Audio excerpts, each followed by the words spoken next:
Bonjour les Geekly. Aujourd'hui on va parler des figurines vintage, les Mutor.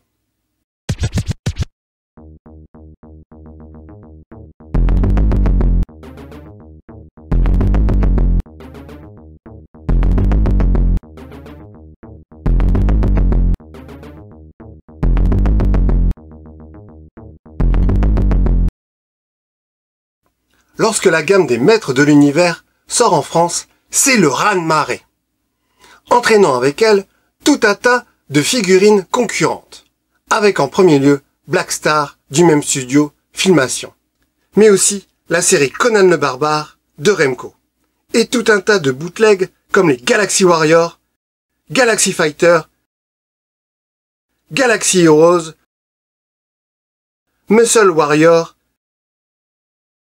Kno-Off figurines de catch. Et donc arrivent aussi les Mutor.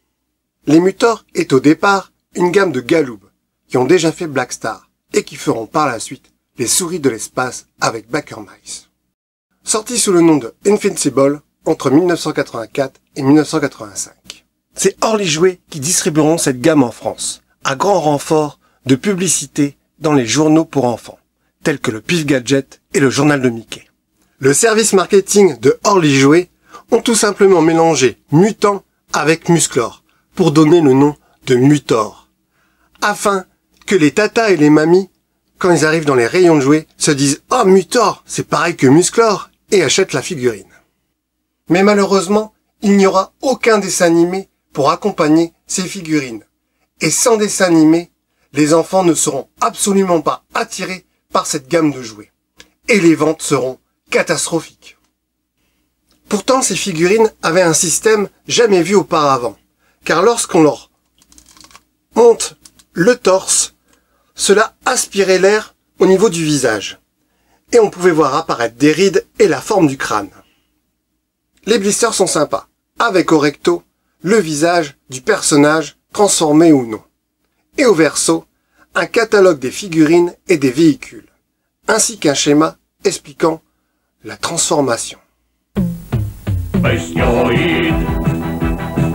Bestioid! Entra anche tu nel mondo della metamorfosi e comanda il potere della mutazione con i Bestioid, una forza che muta nelle tue mani, da uomo a bestia, per scatenare l'avventura. Bestioid!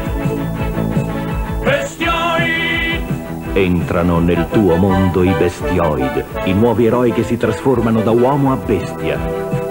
Bestioid. Solo da Linea Jig.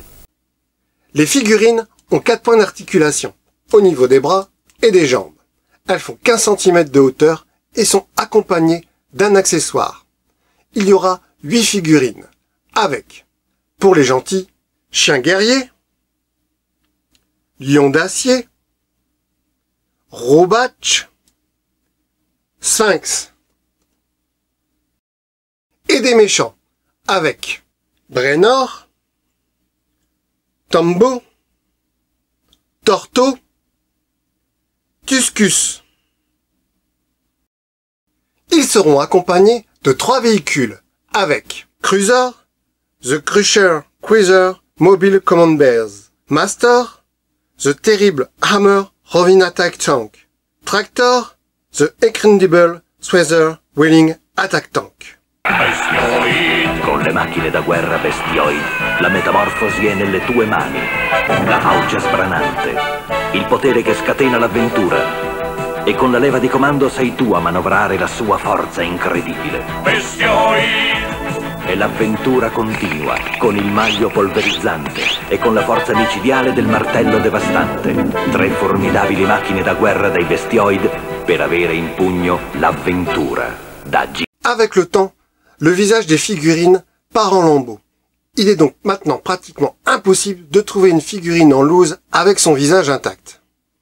Une gamme de jouets passée inaperçue en France, mais qui a eu un peu plus de succès en Italie, distribuée par J&J sous le nom de Bestioid.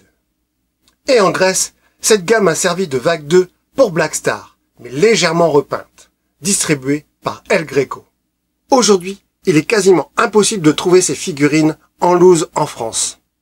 Une gamme de jouets pourtant incroyable, mais devenue complètement oubliée.